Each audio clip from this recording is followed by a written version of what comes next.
Curso 3ds Max y V-Ray para visualización arquitectónica. Módulo 9. Texturas V-Ray y parámetros de render. Sabemos hacer cristal transparente y translúcido, pero ¿y cristal tintado? Lo veremos con un ejemplo en el jarrón. Es muy sencillo. Necesitamos hacer un cristal de la manera común. Como ya tenemos uno creado para las ventanas, lo duplico y le cambio el nombre.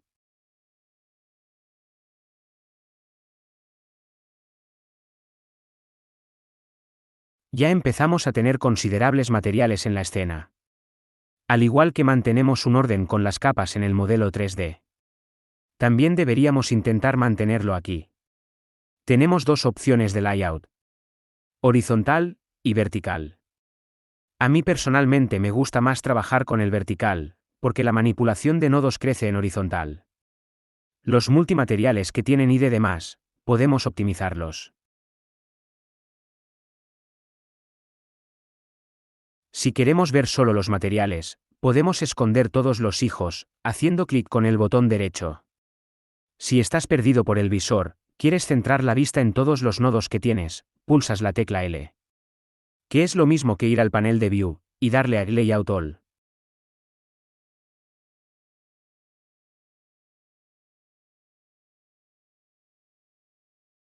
Además, podemos organizar los materiales en distintas vistas, por ejemplo, esta la podemos llamar Sala de Espera. Y podemos crear otra que se llame Exterior. Que esté un material en una vista u otra no va a implicar que no se vea en escena. Por ejemplo, puedo llevar el material del suelo a la otra vista. Renderizo y comprobamos que sigue ahí. Simplemente es una manera de tener organizados los materiales. Esta es una escena pequeña, por tanto no es necesario. En escenas grandes puede ser muy útil, aún así, igual no es conveniente separar las vistas por habitación, cocina, recibidor, etc. Porque podemos tener elementos de aluminio azul en todos esos lugares, y repetir este material en cada vista sería poco óptimo, tanto en tiempo de trabajo como en peso del archivo. Por ello, es mejor que las vistas clasifiquen más por tipo de material, como por ejemplo, una para metales, otra para plásticos, otra para acabados interiores, otra para acabados exteriores, etc. Así, cuando vayas a crear o modificar la textura de una pared interior, irás directamente a la vista de acabados interiores. Después de esta pausa de organización de materiales, seguimos con el material tintado. Como es un jarrón, que tiene cristal que vemos detrás del cristal, como pasa en una botella, vaso, etc. Activamos el Reflect on Backside. En la ventana no era necesario, pero tampoco sobreponerlo. Podemos activarlo siempre que creemos cristal para aportar mayor realismo de reflexiones. El color para un cristal no se pone en difuso, porque un cristal no tiene canal difuso, lo tiene en cero, es decir, en negro. El color se pone en el canal Fog Color. Antes que nada, aplico el material al jarrón y renderizo. Vemos que ya es de cristal.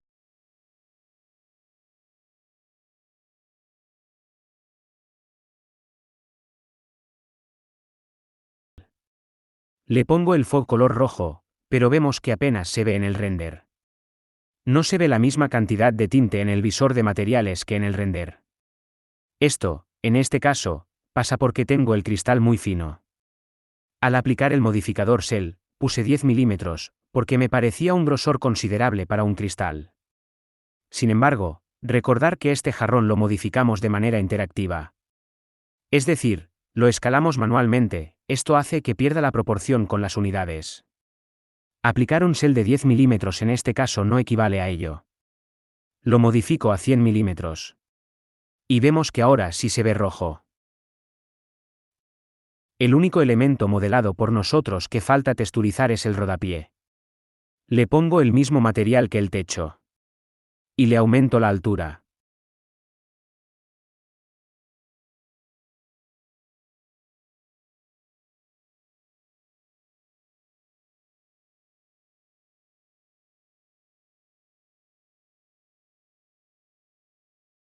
A continuación vamos con el sofá.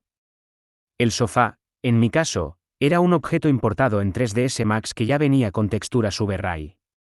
Sin embargo, no las vemos. Vamos a averiguar por qué. Si abro el editor de materiales, y coloco la vista en un lugar libre de nodos. Con esta herramienta, que tiene forma de gotero, puedo seleccionar un objeto de la escena, y su material se mostrará en el visor de nodos. Aunque no hayamos hecho nosotros el material.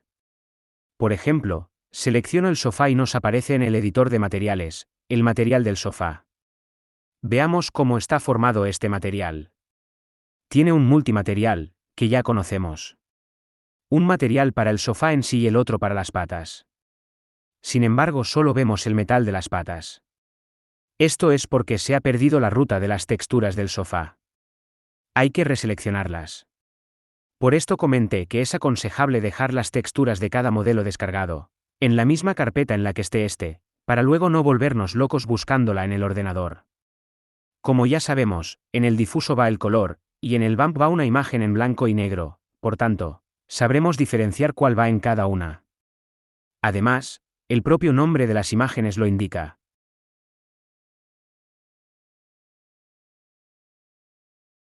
Vemos que ahora sí se ve en nuestra escena el material del sofá.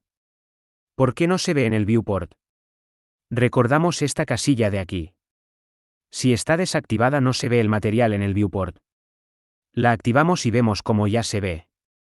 ¿Cómo pondríamos un color diferente al sofá? ¿Y a los cojines? Te recomiendo pausar el vídeo e intentar hacerlo por tu cuenta antes de ver cómo lo hago yo.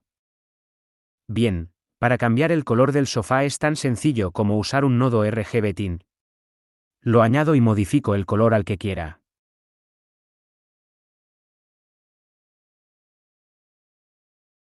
Por otro lado, para cambiar el color de los cojines, necesito saber cuáles son sus ID, y en caso de no estar separados con respecto al sofá, separarlos, añadiéndoles unos ID diferentes. Selecciono el sofá en mi visor de trabajo. Lo aíslo y procedo a ver cuáles son los ID. Con F4 activado podemos ver todos los polígonos que componen el sofá. Tiene un modificador encima del editable poly, por tanto, vamos a convertirlo a editable poly para colapsar el catálogo, y poder manipularlo.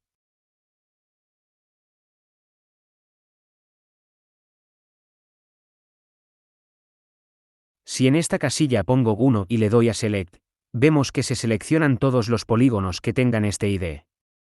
Efectivamente, vemos que tanto cojines como sofá tienen el ID 1. No vamos a cambiarlo polígono a polígono, eso sería una locura. Pensar en que este modelo tuvo que ser modelado, y los cojines son partes diferentes. Están unidas a un mismo editable poly, pero recordar que un editable poly puede tener varios elementos.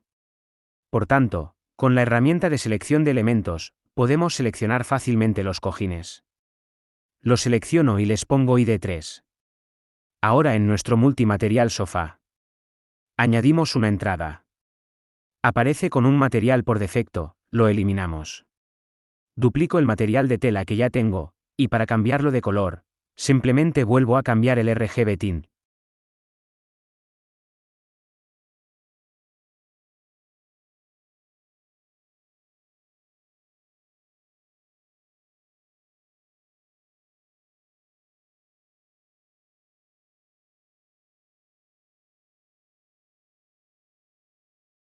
Lo aplicamos a la entrada 3, correspondiente al ID 3.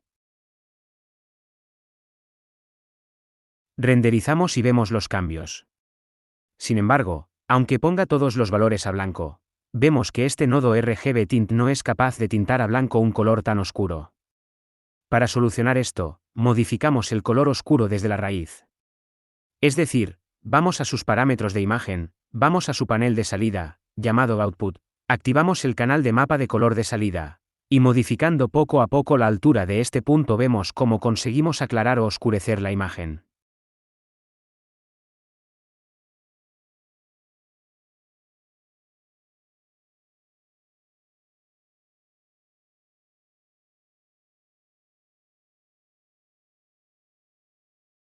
Ahora sí, consigo con el RGB Tint un color hueso.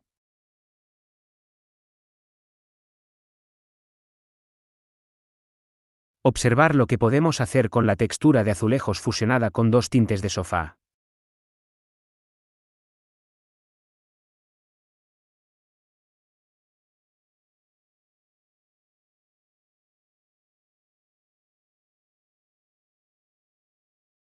Recuerda que los parámetros de fusión cuando usamos una imagen, podemos modificarlos en esta curva, mientras que cuando no hay imagen simplemente tenemos que decir cuánta cantidad queremos de cada uno.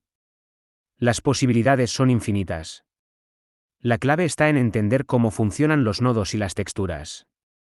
Así, cualquier textura que te imagines, podrás crearla. La planta de la entrada se ve falsa. Parece de plástico. ¿Sabrías modificar esto? Vuelve a parar el vídeo, e intenta realizarlo por tu cuenta antes de ver la solución.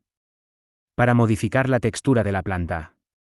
La seleccionamos con el gotero.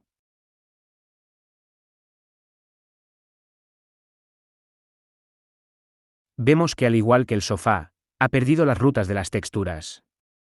Esto se notificaba siempre que se abría el archivo, dándole a la opción Continuar, se ignoraba y se abría el archivo. Ahora que estamos restableciendo los enlaces, no debería volver a salir el aviso.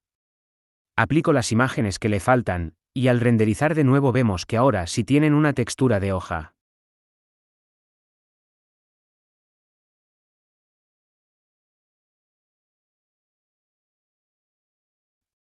Considero que los reflejos son exagerados, hace que siga pareciendo de plástico. Esto es porque tiene el brillo muy nítido. ¿Y qué significa esto hablando de canales de materiales? Pues que tiene un glossiness muy alto. Lo bajo y vemos el resultado.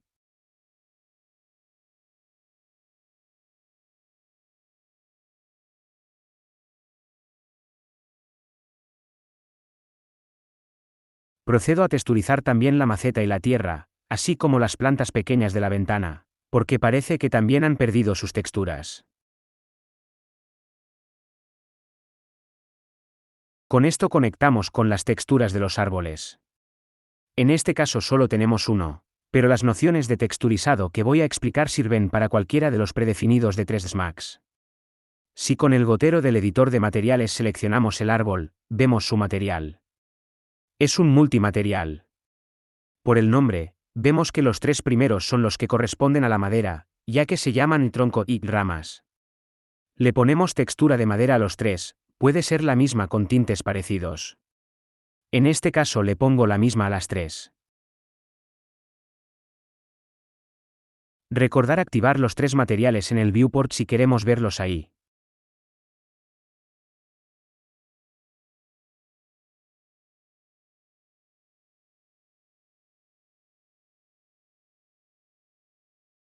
Para las hojas, voy a reutilizar el bitmap de la planta de la entrada. Aquí nos encontramos con algo nuevo, un nodo conectado al canal de opacidad. Pero el bitmap que contenía lo ha perdido. Nuevamente tenemos un nodo que funciona con imágenes en blanco y negro, donde blanco significa opacidad 100% y negro significa opacidad 0%.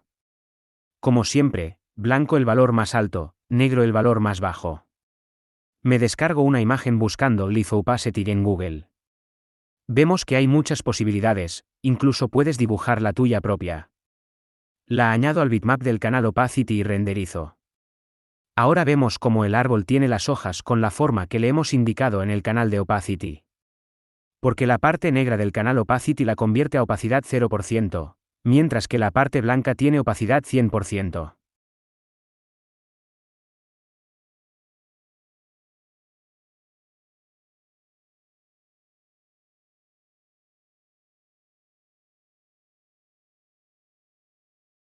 Vemos la diferencia al lanzar el render de la cámara 2. Por último, vamos a añadir personas. Importante para enriquecer un render. Importo el humano que tengo descargado. Es formato 3ds Max con VRAI, así que lo hago con la opción Merge.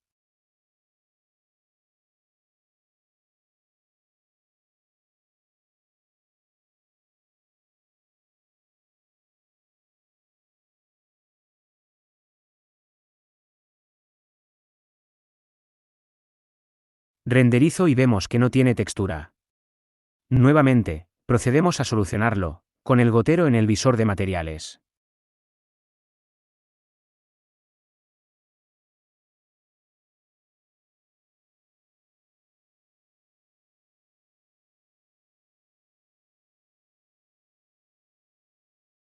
El material se complica. No necesitamos tantos nodos. Lo vamos a simplificar. Viene con 4 opciones de texturizado, lo podemos ver en la carpeta donde tenemos descargadas las texturas. Desde esta carpeta del ordenador podemos arrastrar directamente la imagen que va en el difuso, es decir, la que nos da la información del color de textura, a nuestro visor de materiales. Detecta que es una imagen y la añade como bitmap. Ahora solo tenemos que crear un nuevo VRay MTL, y añadir esta textura en el canal difuso.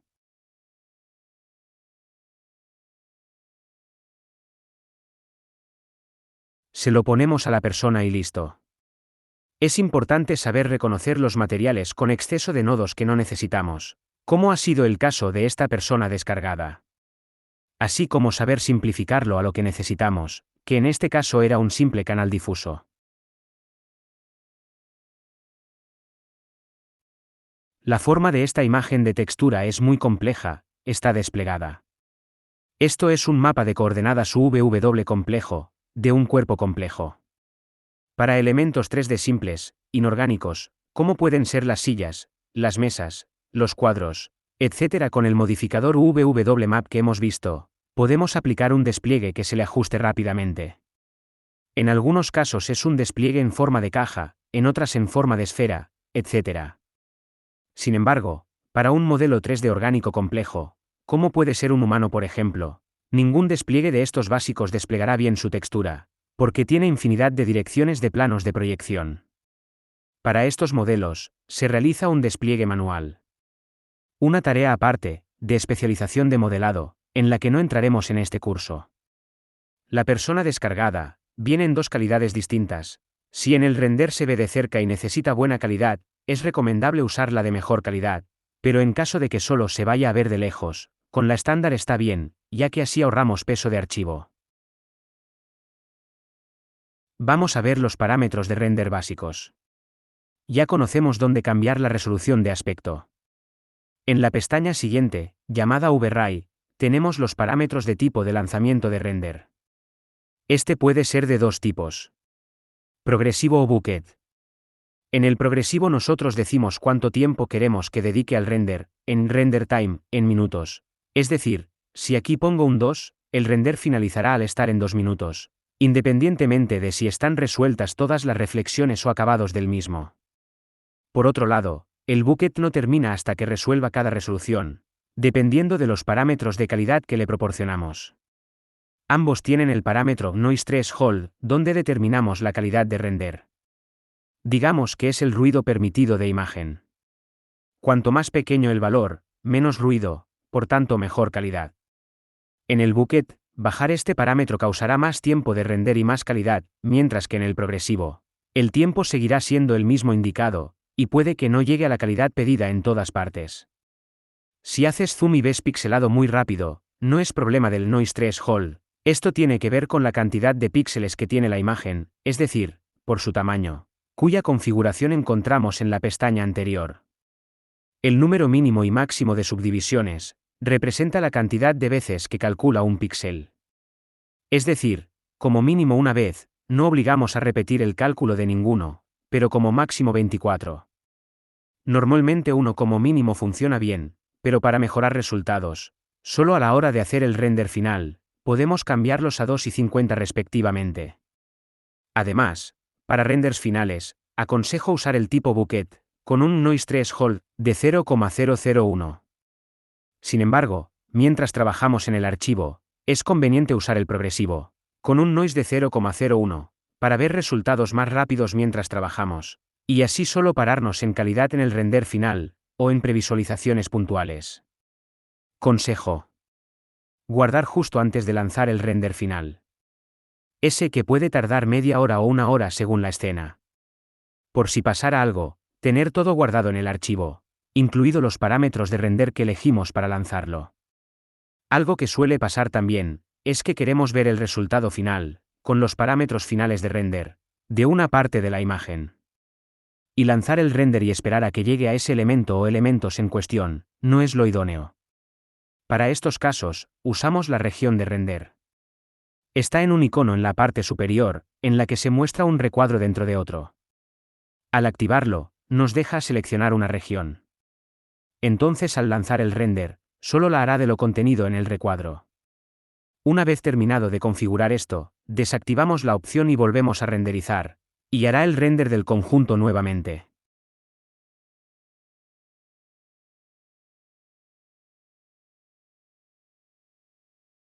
Tener en cuenta también, que a veces, si hacemos renders con cámaras de ángulo de visión muy amplio, se pueden apreciar deformaciones. Si esto ocurre, aplicar el corrector de cámara a la misma. Con clic derecho en la cámara tenemos la opción sobre la de seleccionar el objetivo.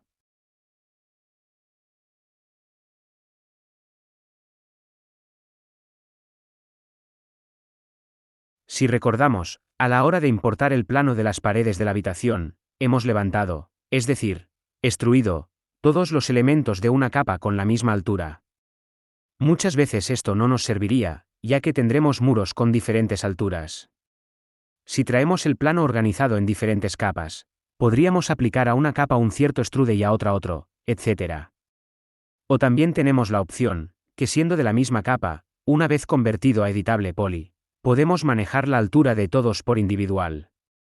Esto en el caso de no traerlo ya levantado el 3D de otro programa, que es lo habitual para enriquecer en 3ds Max. Bueno, ya tenemos todo texturizado, y conocemos los parámetros para lanzar los renders finales. Sin embargo, el conjunto de texturas y elementos que hemos creado, no hacen la mejor combinación. Como ejercicio, intenta modificar lo que consideres para conseguir una habitación mejor diseñada. Puedes añadir nuevos elementos, como enchufes, interruptores, manillar de la puerta, elementos decorativos, etc., o sustituir los que ya están. De igual manera, puedes descargar nuevos elementos 3D y convertir la habitación en algo que no sea una sala de espera. Además, puedes cambiar las posiciones de las cámaras, su resolución, y la cantidad de ellas. También puedes cambiar las lámparas, la iluminación, la distribución, las ventanas, la puerta. Todo menos el espacio. Mantenemos paredes, techo y suelo, pero puedes cambiar sus texturas. Representa un estilo más moderno, más antiguo, más minimalista, etc., según consideres. Puedes enviarme los renders por correo para corrección, así como para consultar cualquier duda.